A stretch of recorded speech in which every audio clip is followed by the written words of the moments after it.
عیسیٰ کے اراضی تنازع کیس میں ریمارکس. کہا کیا پنجاب کے لاء کالجز ڈرافٹنگ نہیں سکھاتے؟ سب سے زیادہ لڑائی جھگڑے اور وکلاء کی ہڑتالیں پنجاب میں ہوتی ہیں. کہاں لکھا ہے کہ وکیل صرف عدالت میں دلائل دے گا؟ درخواستوں کی ڈرافٹنگ صحیح نہ ہونے پر پاکستان بار اور پنجاب بار کو نوٹس بھی جاری کر دیا گیا.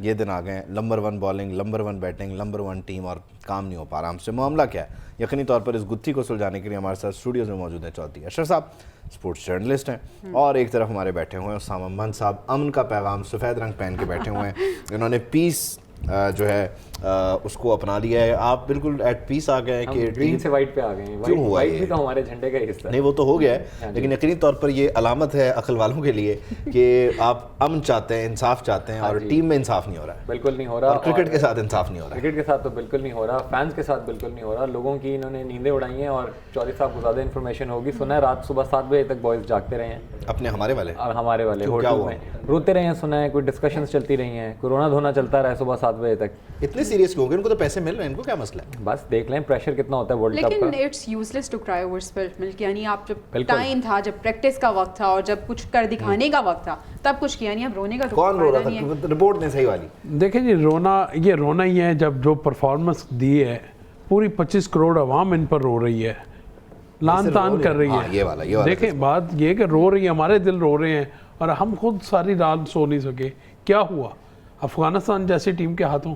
یہ ساری آپ کی نظر لگی، میں آپ کو بات بتاؤں. نہیں میں نے کیا کر دیا؟ آپ کی نظر لگی. آپ بڑے سخت سوالات جب پوچھتے ہیں نا. نظر کیسے لگی؟ آپ اگر انڈیا جاتے تو آپ کہہ رہے تھے کہ صورتحال مختلف. اسی نے تو بلایا نہیں. جی اسی لیے تو انہوں نے بلایا نہیں. بھارت سمجھتا ہے کہ کس کس کو بلانا ہے. صورتحال میں بات ہو گئی، گول کر روتے رہے. ہمارے لڑکے من صاحب نے بتایا کہ آپ نے خبر دی ہے. رویا کون ہے رات کو؟ دیکھیں جی، یہ پلیئرز بہت لڑائی بھی ہوئی ہے، اور آپ نے جو پریس کانفرنس دیکھی ہے، صرف بابر رویا نہیں، اس کے آنسو نہیں گرے، اور اس کے ہونٹ جس طرح کپ کپا رہے تھے، وہ رونے والا. آپ نے کبھی بچوں کو یا کسی کو مشکل میں دیکھا تو روتے بھی دیکھا ہے، مگر میں کہتا ہوں اس کی ہمت ہے. اس نے فیس کیا، اس نے فوٹوز کو آگے میڈیا کو فیس کیا. لڑ کون کس سے رہا ہے؟ بابر لڑ رہا ہے، بابر سے لوگ لڑ رہے ہیں. دیکھیں ہم نے پرسوں بھی خبر دی تھی اپنے چینل پہ کہ ٹیم میں اختلافات ہیں، اور اسی ہماری جو خبر پر پاکستان کرکٹ بورڈ کو کل وضاحتی ای میل ڈالنی پڑی، اور انہوں نے کہا کہ کوئی اختلافات نہیں ہے. اور یہ اختلافات آپ کو ٹیم میں میچ کے دوران نظر آتے ہیں. کوئی فیلڈنگ نہیں کر رہا، کوئی بالرز کو اپنے مطابق فیلڈنگ سیٹ کرتا ہے، وہ نہیں اس پہ کام کرتے. ہر بندہ اپنی مرضی سے کھیل رہا ہے. یہ جو کرکٹ ہے یہ یونٹی کا کھیل ہے، یہ ٹیم ورک کا ہے. ٹیم ورک کے بغیر آپ نہیں جیت سکتے. اور آپ نے دیکھا ہر بندہ اپنی انفرادی اننگز کھیلنے کی کوشش کر رہا ہے، اور انفرادی اننگز سے آپ ورلڈ کپ نہیں جیت سکتے. یہی وجہ ہے کہ لائن اینڈ لینتھ بھول گئے، 58 رنز پڑ رہے ہیں. یہ وہ کپتانی کا مسئلہ چل رہا ہے. کپتانی کا شدید مسئلہ ہے. کپتانی تو اگریسو اپروچ ہونی چاہیے، وہ بالکل نہیں ہے. Passive approach. کوئی کپتان کو ہٹا کے کپتان بننا چاہ رہا ہے. بالکل ایسی باتیں بھی آ رہی ہیں. اب ظاہر ہے جب آپ ہارتے ہیں تو آپ کی جو ویکنیسز ہوتی ہیں یا کوئی بھی ایسی چیز وہ ہائی لائٹ ہو جاتی ہے. اب معاملہ اسی طرف آ رہا ہے. سنا ہے کہ کوئی نئے پلیئرز کپتانی کرنا چاہ رہے ہیں، ان پلیئرز کو ہٹانا چاہ رہے ہیں. تو بہت سی ایسی چیزیں بھی آنے والے دنوں میں اور مزید اچھا سما، یہ بابر کی جو کپتانی ہے اس پہ تو بہت سے سوالات پہلے بھی اٹھ رہے تھے. ورلڈ کپ کی پرفارمنس کے بعد یقیناً اب انہیں سوچنا ہوگا، اور اگر کوئی آنا چاہ رہا ہے تو موقع تو سب کو ملنا چاہیے. دیکھیں جی، جو آنا چاہ رہا ہے پہلے تو اس کی پرفارمنس دیکھنی پڑے گی. اگر تو کسی ایسے پلیئر کو بنانا ہے جس کی آلریڈی پرفارمنس نہیں ہے تو اس کا تو فائدہ نہیں ہے. تو آپ پہلے دیکھیں گے کہ پرفارم کون کر رہا ہے پلیئر، اس کو آپ لے کے آئیں گے، کپتان بنائیں گے. اور جہاں تک بابر کی بات ہے، یہ اس پہ بھی بڑا کویسچن مارک ہے. اب دیکھتے ہیں بابر کیا کریں گے. آئی تھنک رسپانسبل ہوئے اور تو خود ریزائن کر دینا چاہیے، بجائے اس کے کہ بورڈ ان کو نکالے ورلڈ کپ سے واپسی پہ. ان کو چاہیے خود سٹیپ ڈاؤن کر دیں. ہیں چانسز خود ریزائن کرنے؟ نہیں ابھی ایسا نہیں ہے. میں آپ کو بات بتاؤں گا، کیونکہ یہ ہمارے کھلاڑی پچھلے 1-1.5 سال سے صرف T20 کرکٹ پر ان کا فوکس تھا، اور T20 کھیل رہے تھے. دیکھیں اگر آپ نے اتنا بڑا ورلڈ کپ کھیلنا ہے، 4 سال بعد یہ موقع آتا ہے. اب 4 سال کا انتظار کون کرے گا؟ یہ ان میں سے کوئی بھی نہیں ہوگا. یہ پلیئر تو کوئی نہیں ہوں گے. ان میں سے ایک بھی پلیئر آپ کو اگلے 4 سال میں کرکٹ میں نہیں ورلڈ کپ میں نظر آئے گا. بات ہے آپ نے تیاری کیا کی تھی. جب آپ کو پتا ہے، اس کا سب سے بڑا میں ذمہ دار پاکستان کرکٹ بورڈ کو قرار دے دیتا ہوں کہ آج پاکستان کرکٹ بورڈ سابق کرکٹرز کو لے کے آج بھی بیٹھا ہے. ابھی پریس ریلیز جاری کی ہے کہ انہوں نے اس حوالے سے پلیئر ڈیولپمنٹ اور پلیئر کے مسائل کے حوالے سے آپ نے جانے سے پہلے آپ بلیک میل ہوئے. میں کیپٹنسی کے حوالے سے یہ بات کرنا چاہتی ہوں کہ اگر ہم پلیئر اور کیپٹن کی بات کریں، ایک اچھا پلیئر جو ہے ضروری نہیں ہے کہ وہ ایک اچھا کپتان ثابت ہو. جس طرح سے اب ہم بابر اعظم کو بھی لے کے نو ڈاؤٹ وہ اچھے پلیئر ہیں, لیکن کیپٹنسی کے لیے بہت سی اور کوالٹیز بھی ہیں جو ہونی چاہیے. تو آپ کے خیال میں اسامہ کون ایسا ہے جس میں کیپٹنسی کے حوالے سے اس طرح کی کوالٹیز ہیں؟ جس طرح سے ہم ٹنڈولکر کی بات کریں یا کوہلی کی بات کریں, ان کو جب ہٹایا گیا تو دوسروں کو ان کی جگہ ضروری تھوڑی ہے نا کپتان بنے. جب آپ کپتان بڑھتے ہیں تو وہ شیر افضل مروت والی بات ہے کہ جب آپ کپتان بنتے ہیں. خیر پاکستان ٹیم کی کپتانی کبھی بھی آسان کپتانی نہیں ہوتی, یہ بڑی وار ٹائم کیپٹن ہوتا ہے یہ, کیونکہ ہمارا جو ڈریسنگ روم ہے اس میں ہر ٹائم میں کچھ نہ کچھ ہو رہا ہوتا ہے. تو کپتان کا خیر جیسے آپ نے پوچھا, میرے نظر میں Muhammad Rizwan is a strong candidate for captaincy in Pakistan team. خیر ابھی دیکھتے ہیں یہ بنائیں گے نہیں بنائیں گے. کچھ لوگ سنائیں شاہین کو بنانے کی بھی کوشش کر رہے ہیں, بٹ آئی تھنک رضوان شاہین تو ایسی جگہ چلے گئے جہاں سے کپتان ہی بنتا ہے. شاہین نے تو ایسی جگہ جا کے اتحاد کیا نا. بات آپ کی ٹھیک ہے. بالکل میں بات بتاؤں کہ ٹیم میں اگر کوئی کپتان بنتا ہے تو رضوان بنتا ہے. رضوان کو آپ بھارت سے سبق سیکھیں. آپ نے وراٹ کوہلی کپتان تھا, انڈر پریشر تھا, اس کی پرفارمنس نیچے آئی, انہوں نے وراٹ کو کپتانی سے ہٹا کر روہت شرما کو کپتانی. اس میں ایک سیکنڈ, ہمارا کرکٹ بورڈ کا ایک مسئلہ اور کرکٹنگ اسٹرکچر کا ایک مسئلہ. ہمارے یہاں جو بندہ کپتان ہے وہ کپتان ہونے کے بعد دوبارہ ایک عام سادہ شہری ہو کے کرکٹ نہیں کھیل سکتا, یا وہ کپتان ہوگا یا وہ گھر جائے گا. یہ جو یہاں پر یہ المیہ تو ہے, یہ المیہ ہے کہ پاکستان ٹیم میں ہمیشہ باہر سے کپتان آیا ہے. بابر کیسے اسٹیپ ڈاؤن کرے؟ نہیں, بابر اسٹیپ ڈاؤن کر کے آپ کو لگتا ہے آپ اس بات کی گارنٹی دے سکتے ہیں کہ پی سی بی اس کو کھلائے گا؟ پلینگ 11 میں اس کی جگہ بنے گی؟ بنے گی. کیسے بنے گی؟ بنے گی جب سیاست کر کے اس کو ہٹائیں گے اور اگلا کپتان آ جائے گا اس کو لے کے, پھر اس کے بعد اس کو پرفارمنس دینے ہوگی ٹیم میں جگہ رکھنے کے لیے. سر دیکھیں ہماری پرفارمنس کیا ہے, 30-40 رنز ایک میچ میں. اگر پلیئر 40 رنز کر لیتا وہ کیا سمجھتا کہ اگلے 4 میچز میں میں پکا ہوں. the story is کہ it's not about کیپٹنسی اور کہ آپ کرکٹ کھیل رہے ہیں. اگر آپ پلیئر بھی ہیں اور اچھی پرفارمنس دے رہے ہیں تو آپ کا ایک نام ہے. ضروری نہیں ہے کہ کیپٹن بن کے ہی آپ کو اپنی جگہ سٹینڈ آؤٹ کرنا ہے.